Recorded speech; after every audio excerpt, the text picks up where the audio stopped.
Welcome to session 25 International Business for 5th semester BCom, University of Mysore. Under session 25, we have to discuss about the topic is economic factor. So under the economic factors, certain contents are there, that is economic factors, components of economic factors or components of economic environment, economic system. And the learning objective of this session is to understand the concept of economic factor, to identify the components of economic environment. Here first we have to know about what is the meaning of economic factors. So here the economic factors are the factors that affect the economy and include interest rates, tax rates, law, policies, wages, and government activities. So in simple terms, economic factors are those factors which impact the economy. That's it. So ಯಾವುದು economy ಮೇಲೆ impact ಮಾಡುತ್ತೋ ಅದನ್ನು ನಾವು economic factors ಅಂತ ಕರಿತೀವಿ. So economy ಅಂತ ಬಂದಾಗ normal ಆಗಿ so economic conditions of the one particular country or it may be foreign country. So one country rules and regulations also impact on the other country rules and regulations. ಒಂದು ಕಂಟ್ರಿಲಿರುವಂಥ rules and ರೆಗ್ಯುಲೇಷನಿಂದ ಬೇರೆ country economy ಮೇಲೂ ಕೂಡ ಏನಾಗುತ್ತೆ ಅಂತ ಹೇಳಿದ್ರೆ ಅದ್ರ ಪರಿಣಾಮ ಬೀಳಿರುತ್ತೆ. ಸೊ ಅದರಲ್ಲಿ ಏನೇನು ಪರಿಣಾಮ ಯಾವುದ್ಯಾವ್ದ್ರ ಮೇಲೆ ಇಂಪ್ಯಾಕ್ಟ್ ಆಗುತ್ತೆ ಅಂತ ಬಂದಾಗ this is also includes interest rates. It may be increase or decrease in the interest rate. So normal ಆಗಿ bank rates, repo rate and reverse repo rates. So R B I fix ಮಾಡುವಂಥ ಈ rates ಮೇಲೆ so economy ಮೇಲೆ full impact ಆಗುತ್ತೆ. So in case of repo rate ಮತ್ತು reverse repo rate ಏನಾದ್ರು decrease ಆಯಿತು ಅಂತ ಹೇಳಿದ್ರೆ ಸೊ ದ ಎಕಾನಮಿನಲ್ಲಿ ಏನಾಗುತ್ತೆ ಅಂತ ಹೇಳಿದ್ರೆ the money circulation is more. So when ever the interest rate is high the money circulation is less. ಯಾಕೆಂದರೆ ಅವೈಲಬಿಲಿಟಿ ಆಫ್ ಮನಿ ಏನಾಗುತ್ತೆ ಅಂತ ಹೇಳಿದ್ರೆ ಕಡಿಮೆ ಆಗುತ್ತೆ. Next tax rates. So when ever the increase the tax rates, government ಏನಾದ್ರು tax rate increase ಆಯಿತು ಅಂತ ಹೇಳಿದ್ರೆ ದ ಕಂಪನಿ ಆಗಿರ್ಬೋದು, ಆರ್ಗನೈಸೇಷನ್ ಆಗಿರ್ಬೋದು ಅಥವಾ ಇಂಡಿವಿಜುವಲ್ ಪರ್ಸನ್ಸ್ ಆಗಿರ್ಬೋದು, ದ ಬರ್ಡನ್ ಆಫ್ ಟ್ಯಾಕ್ಸ್ ಏನಾಗುತ್ತೆ ಜಾಸ್ತಿ ಆಗುತ್ತೆ.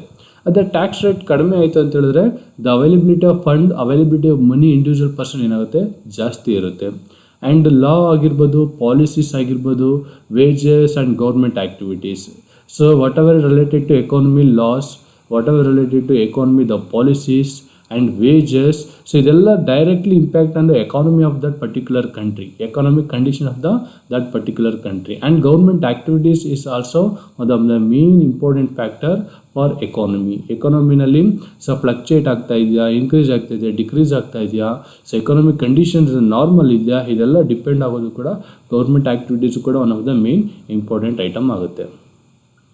Next here what are the components of economic environment. ಅದರ ಎಕನಾಮಿಕ್ ಎನ್ವಿರಾನ್ಮೆಂಟಲ್ಲಿ ಏನೇನೆಲ್ಲ ಕಾಂಪೋನೆಂಟ್ಸ್ ಇರುತ್ತೆ. So see the list: income wise classification of countries, economic system classification, region wise classification, economies in transition, economic trade policies, economic institutions. So these are all the main important components of economic environment.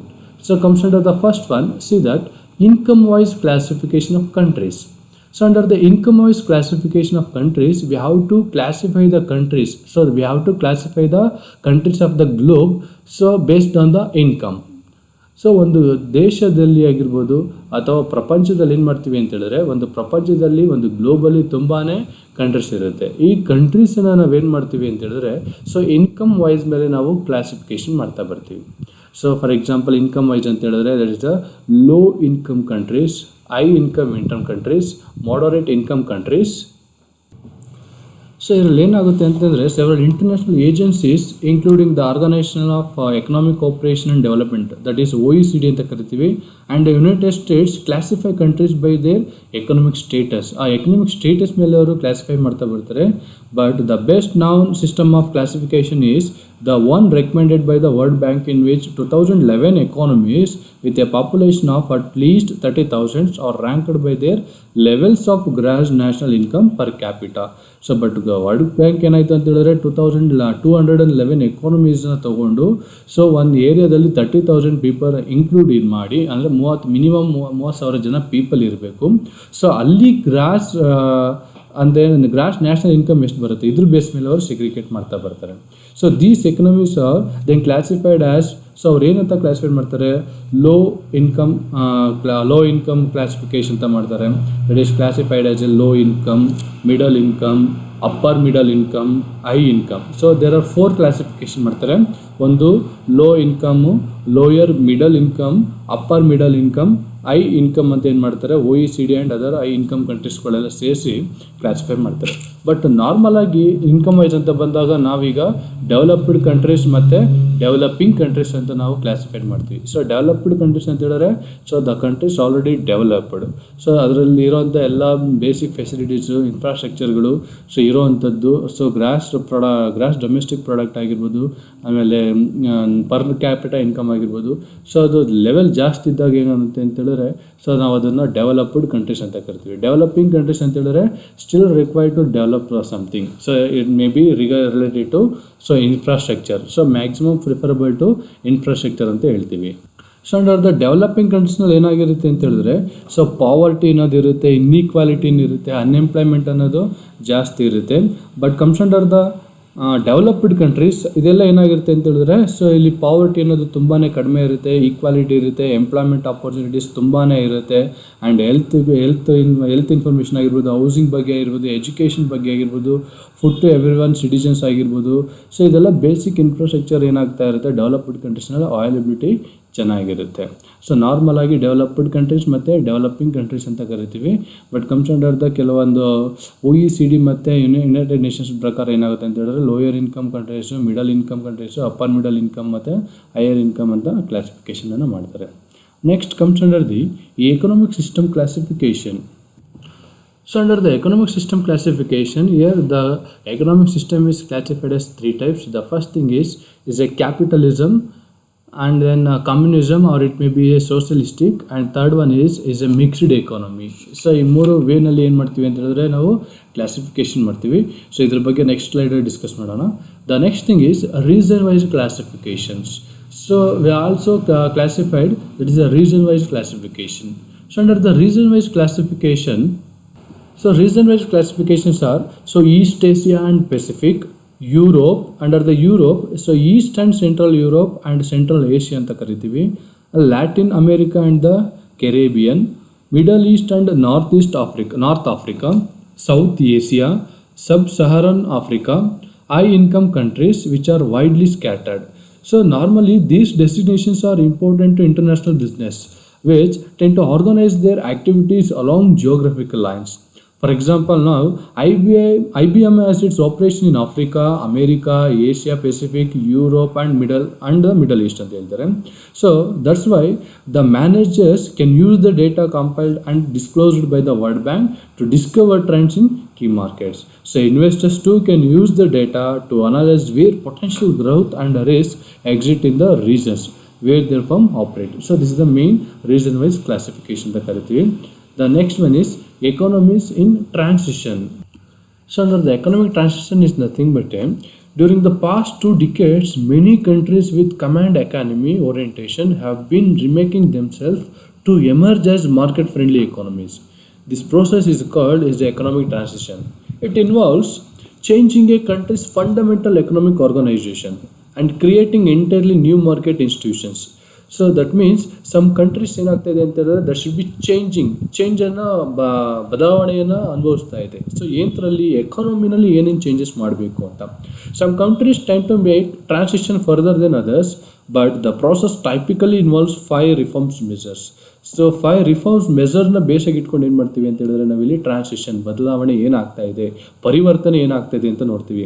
So ಆ 5 ಏನಪ್ಪ ಅಂತ ಹೇಳಿದ್ರೆ the first thing is macro economic stabilisation to reduce budget deficit and expand credit availability. This the first thing. The second thing is liberalization of economic activity, that is decided by prices reflecting supply and demand. The third thing is legalization of private enterprises and privatization of state-owned enterprises in accordance with an effective system of individual property rights. The fourth thing is removal of trade and investment barriers in goods and services and removal of controls on convertibility of the nation's currency. The fifth thing is development of a social welfare system designed to ease the transition process. So these are all the main five reforms ಅಂತ ಕರಿತೀವಿ for the purpose of economy in transition, economically transformation, ಪರಿವರ್ತನೆ ಆಗೋದಕ್ಕೆ ಅಂತ ಹೇಳ್ತೀವಿ. Next, economic trade policies. So here the trade policy is nothing but a trade policy refers to all the procedures and practices that have a bearing on the trade movement of a country. So ಒಂದು ಕಂಟ್ರಿನಲ್ಲಿ ಒಂದು sales activity ಆಗ್ತಾ ಇದೆ ಅಂತ ಹೇಳಿದ್ರೆ, so ಆ sales ಮಾಡಬೇಕಾದ್ರೆ so the movement of ಗೂಡ್ಸ್ಗೆ we have to follow certain rules and regulations, we have to follow the certain policies. That policies is considered as a trade policies. Whatever rules and regulations made by that particular institutions, that is called as trade policies. The policies, it may be depend on, it may be sales or purchase. So within the country ನಲ್ಲಿ sales ಮಾಡೋದಕ್ಕೆ ಒಂದು rules and regulations ಇರುತ್ತೆ, purchase ಮಾಡೋದಕ್ಕೆ ಒಂದು rules and regulations ಇರುತ್ತೆ. So normally every country is encouraging ಎಕ್ಸ್ಪೋರ್ಟನ್ನು encourage ಮಾಡುತ್ತೆ and decreasing or discouraging the import from other countries ಅಂತ. ಸೊ ಎನ್ಕರೇಜ್ ಮಾಡೋದು ಯಾವುದಕ್ಕೋಸ್ಕರ ಅಂತ ಹೇಳಿದ್ರೆ export. So exporting the goods and services from home ಕಂಟ್ರಿಯಿಂದ ಬೇರೆ ಕಂಟ್ರಿಗಳಿಗೆ ಎಕ್ಸ್ಪೋರ್ಟ್ ಮಾಡೋದಕ್ಕೆ it may be certain rules and regulations liberal, but comes under the import or it may be purchased from other countries, so it may be restrict the goods and services for the purchases. So these are all the rules and regulations or policies made by particular institutions or particular country or particular economic conditions ಮೇಲೆ ಏನಾಗುತ್ತೆ ಅಂತ ಹೇಳಿದ್ರೆ, so ನಾವು economic trade ಪಾಲಿಸೀಸ್ನ development ಮಾಡ್ತೀವಿ. So the main ಉದ್ದೇಶ ಏನಪ್ಪ ಅಂತ ಹೇಳಿದ್ರೆ ದ ಎಕ್ಸ್ಪೋರ್ಟನ್ನು ಜಾಸ್ತಿ ಮಾಡಬೇಕು, ಇಂಪೋರ್ಟನ್ನು ಆದಷ್ಟು ನಾವೇನು ಮಾಡಬೇಕಾಗತ್ತೆ, ಕಡಿಮೆ ಮಾಡಬೇಕಾಗತ್ತೆ. The next thing is economic institutions. So here economic institutions is nothing but the economically supporting institutions, whether it is international institutions or it may be national institutions. So that main purpose is providing financial assistance or it may be informative. So ಏನಕ್ಕಾದ್ರೆ information ಬೇಕು ಅಂತ ಹೇಳಿದ್ರೆ provide ಮಾಡುವಂಥದ್ದು and financially assistance ಬೇಕಾದರೆ ಮಾಡುವಂತಹ ಇನ್ಸ್ಟಿಟ್ಯೂಷನ್ಸ್ಗಳಂತ ಕರಿತೀವಿ. So normal ಆಗಿ the following list provides N idea of the types of work many of the agency perform ಅಂತ. ಸೊ ಕೆಲವೊಂದು ಇನ್ಸ್ಟಿಟ್ಯೂಷನ್ಸ್ ಏನೇನಿದೆ ಅಂತ ಹೇಳಿದ್ರೆ it may B food and agricultural organisations, international labour organisations, world bank, international monetary fund, United National Educational, Scientific and Cultural Organizations is nothing but a UNESCO. World Health Organizations is nothing but a WHO. World International Property Organizations. So these are all the for examples of that is the international institutions. So that comes under the economic institutions. That means these international institutions so providing impact on the economic conditions of that particular country or it may be globe anta ನಾವು ಕರಿತೀವಿ. The next thing is economic system. So economic system is an organization of institutions established to satisfy human needs or wants. So ಒಂದು economic human needs ಮತ್ತು ವಾಂಟ್ಸನ್ನು satisfy ಮಾಡೋದಕ್ಕೋಸ್ಕರ we have to establish certain institutions or it may be organisations.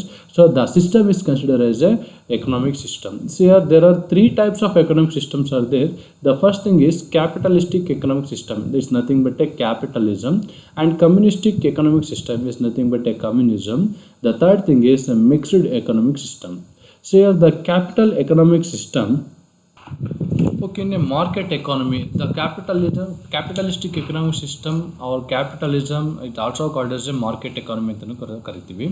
So under this, so all productive functions are privately owned. So the main thing is here productive system is completed by the privately owned, and production of goods and services is not planned by individuals. So ಯಾರೇ plan ಮಾಡೋದಕ್ಕೆ ಬರೋದಿಲ್ಲ.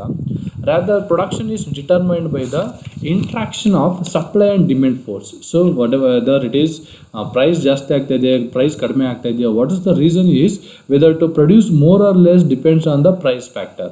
So price factor ಮೇಲೆ ಏನಾಗುತ್ತೆ ಅಂತ ಹೇಳಿದ್ರೆ the demand ಮತ್ತು supply and production ಅನ್ನೋದು change ಆಗುತ್ತೆ.